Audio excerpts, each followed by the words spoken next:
Welcome back to our show. We have two extra guests from the ASL Club, our president, Cisco Vigil, and our vice president, Clarence Bustamante. Would you guys like to introduce yourselves, talk a little about yourselves? Sure. My name is Cisco Vigil. I'm an ASL Trilingual Student, Spanish, English, and Sign. I've been coming here to SFCC for 3 years, and I plan to graduate next year, 2010. Hi, my name is Clarence, and I've been going to school here for 2 years, and I'm studying in media art, and I plan to graduate next year, 2010. Cisco, can you tell us a little bit about what it is to be trilingual and what you can do with that knowledge and experience? Okay, with the trilingual experience, you have to know 3 different cultures. You have to know the deaf culture, you have to know which is ASL, and it's a collectivist culture. So you have to go to school for that, you have to hang around with deaf people. I'm Spanish, I'm from Santa Fe, and so I've grown up here, and my parents, grandparents speak Spanish fluently. That's my second culture. You have to know that too. It has to be inside of you, or else you can't really relay the full message, because there's a lot of subtle meanings in how we say things. And the third, English. I grew up speaking English as my first language. I just heard Spanish at home. So that's been my experience, and that's going to help me in the future because I can bridge that gap between cultures, and I want to be that kind of person. That's my kind of personality.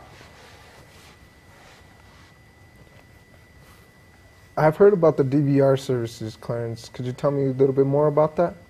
Yeah, DVR is the place where they can have the staff or any other disability people.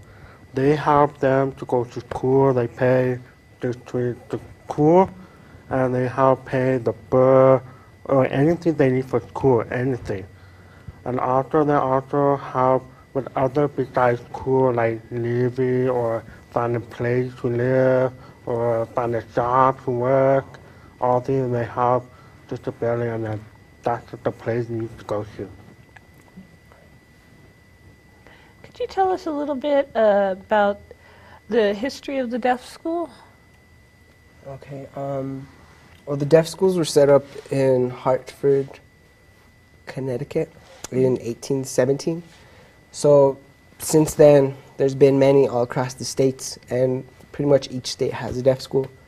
And in the deaf school, that's if the deaf don't have somebody to learn sign language from, such as their parents, then they go to the deaf school, and that's where they learn it, by socializing with each other. And that's important. It's something that's inside. That's where the culture's taught. And so that's why the deaf really value the deaf school. Yeah, they've been here for 100 years, over 100 years, and still continue.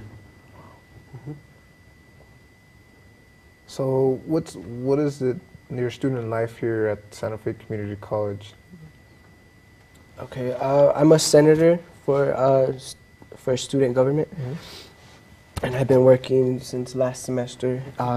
Me and Clarence joined at the same time, and it's just been a breakthrough. I mean, we can teach other people and educate them about, the deaf and hard of hearing community, because it's a minority community, the same as Spanish. The Spanish are a minority community as well. I think that's why I can relate so well with the deaf. And I grew up here too, so I saw the deaf school every day of my life too. Yeah, I'm a treasurer for the student government too. Yeah, we run at the same time, and I won. I was the first deaf to run for the petition. It was very, very interesting, a lot of challenge for me and everything. It's very, very interesting. And I'm here to help in the future to make the school better for the deaf or the hard of hearing or any other disability. So I'm here to help make it better. And we have an interpreting program here that trains interpreters to go out into the world and learn about the deaf and the Spanish and English cultures, and can go out there and, you know, Educate to everyone. we educate everybody. Can you tell us about the intern coordinators? Right. ASL coordinators are signers, or not signers, they're interpreters who take over the position, and they discuss with the deaf students and the teachers and the administration, and it's a big circle that they have to discuss with to, you know, get that match for the student, because that's what we're here for. The goal is for the students. We're trying to, you know, make them successful as they can be. And also, validation that is superior to deal with math students.